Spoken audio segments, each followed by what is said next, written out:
A very good o'clock to all the dear students. Here I am Nikita ma'am, your geography teacher. Students, today we are going to start the explanation of our second chapter, that is landforms on the earth. Okay.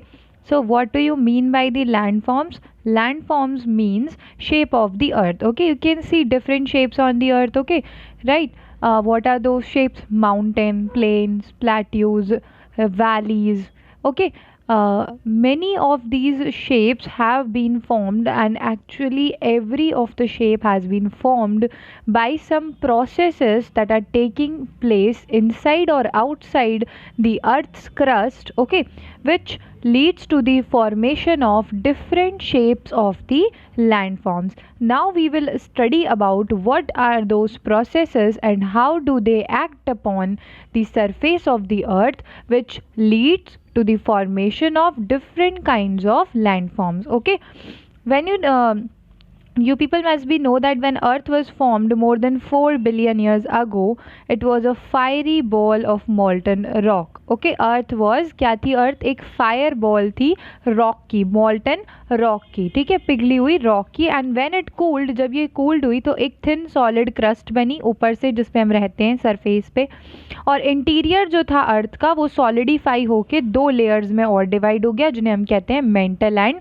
Core. तो this is the structure of the earth, basic structure जिसमें हम इसे divide करते हैं, that is core, mental and crust. Okay, core सबसे अंदर की layer होती है, mental is the middle layer, and crust जिस पे हम रहते हैं that is the outer most layer. ठीक है.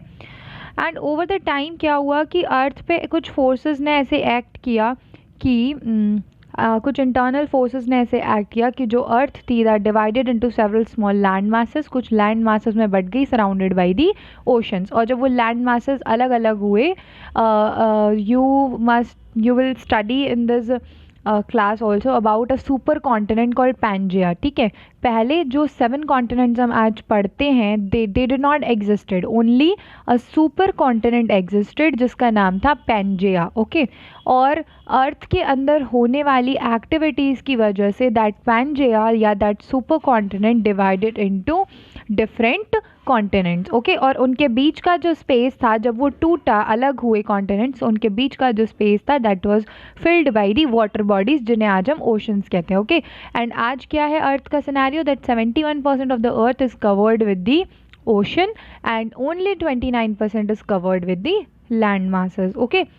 So these land masses are called continents, or the water bodies are called oceans or seas. Okay.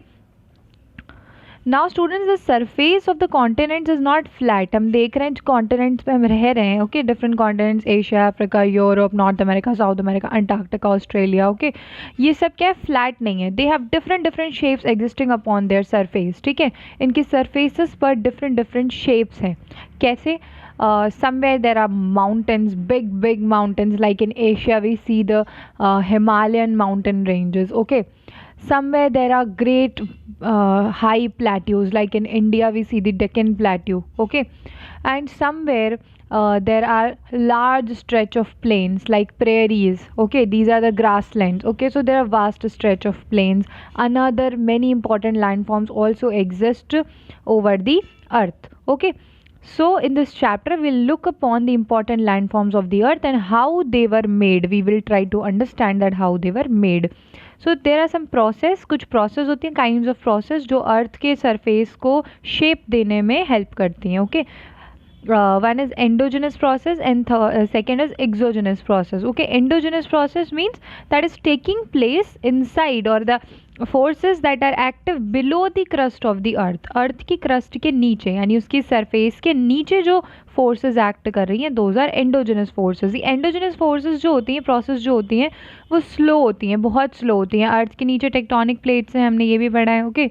और वो जो टेक्टोनिक प्लेट्स मूव करती हैं वो बहुत स्लो करती हैं, but they have a vast power. उनके पास जो फोर्स होता है वो बहुत ज़्यादा होता है, जो कि formation of continents and different land forms में रिजल्ट करता है. ठीक है. मतलब उनका रिजल्ट क्या होता है? डिफरेंट माउंटेन्स बनते हैं, प्लेट्यू सिस्टम्स बनते हैं, रिफ्ट वैलीज बनती हैं. ओके. वोल्केनोज भी बनते हैं एंड एक्सप्लोजन्स भी होते हैं. ओके. अर्थक्वेक्स होते हैं. ओके. ये सब हमने पढ़ा है ना, अर्थ के अंदर होने वाली एक्टिविटीज़ की वजह से होता है. Okay. Now it is exogenous process. Exogenous process होता है जो एक्टिविटीज अर्थ की क्रस्ट के ऊपर हो रही हैं, okay, those which are taking place above the earth surface by the action of, किसके एक्शन से हो रही है, moving wind, moving water, okay, and heat, cold, इन सब के एक्शन से जो एक्टिविटीज़ अर्थ के ऊपर होती हैं, हीट है, कोल्ड है, विंड है, वाटर है, इन सब के एक्शन की वजह से जो एक्टिविटीज़ होती हैं और उसके रिजल्टेंट जो भी चेंजेस आते हैं, जो ऑलरेडी चीज़ें बनी हुई हैं ना उनमें चेंजेस आते हैं इन एक्टिविटीज़ की वजह से, okay.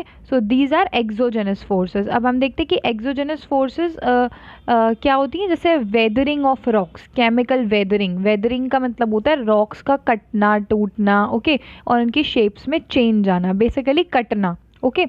So removal and transport of the weathered material, जो मान लो बहुत तेज़ पानी बह रहा है, वाटर का एक्शन है, फास्ट फ्लोइंग विंड है, तो ये सब क्या करते हैं, रॉक्स को साइड से काटते जाते हैं और जो मटेरियल डिपॉजिट होता है वो वाटर के साथ या विंड के साथ बहकर दूसरी जगह चला जाता है और दूसरी जगह जाकर जमा होता जाता है और उससे नया एक लैंडफॉर्म बन जाता है, ओके।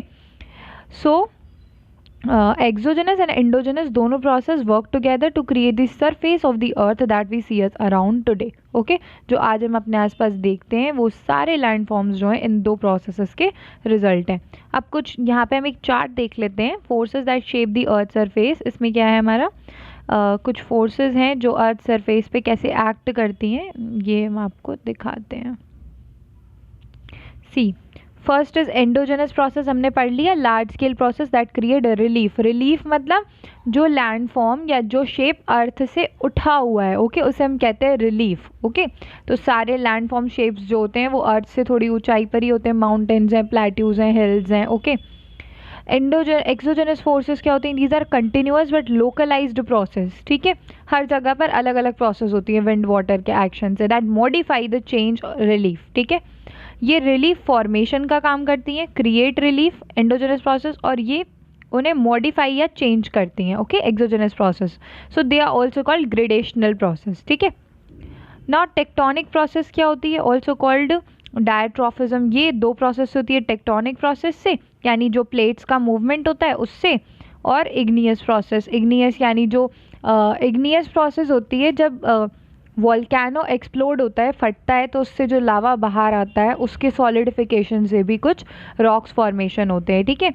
तो टेक्टोनिक प्रोसेस क्या होगी हमारी, फॉल्टिंग और फोल्डिंग। फॉल्टिंग का मतलब होता है टूटना, फोल्डिंग का मतलब होता है एक लेयर के ऊपर दूसरी लेयर बनना। तो फॉल्टिंग से बनते हैं हमारे रिफ्ट वैलीज, जो गैप्स बन जाते हैं। फोल्डिंग से हमारे लाइन फॉर्म्स बनते हैं, anticlines, synclines, fold mountains, okay, we will study about them आगे। वॉल्केनिक एक्टिविटीज़ से हमारा क्या बनता है, वॉल्केनिक माउंटेन्स बनते हैं, लावा प्लेन्स बनते हैं एंड प्लेट्यूज बनते हैं, ओके।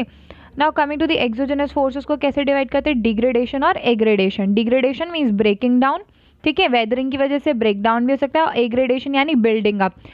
वेदरिंग होने से जो मटेरियल होता है वो जाके जब दूसरी जगह जमा हो जाता है तो उससे नए लैंडफॉर्म्स बिल्डअप हो जाते हैं, तो that is aggradation, okay. Weathering mechanical weathering होती है। डिग्रेडेशन में दो प्रोसेस होती है, वेदरिंग एंड इरोजन, ठीक है। वेदरिंग मतलब टूटना, मैकेनिकल वेदरिंग हो सकती है सन से, प्लांट से, एनिमल्स की, और केमिकल वेदरिंग होती है। दो तरह की वेदरिंग्स होती हैं, will study about them later. Erosion होता है, erosion and transportation of by the river and ocean water. क्या होता है ना, हम देखते हैं सॉइल इरोजन, आपने पढ़ा हुआ है कि वाटर से जो सॉइल होती है वो कट कर एक जगह से दूसरी जगह जाकर डिपॉजिट हो जाती है। फिर डिपोजिशन, ठीक है, पानी के साथ, विंड के साथ, वाटर के साथ बहकर चीज़ें जब दूसरी जगह जाकर जमा हो जाती है, डिपॉजिट हो जाती है, that is deposition process, okay.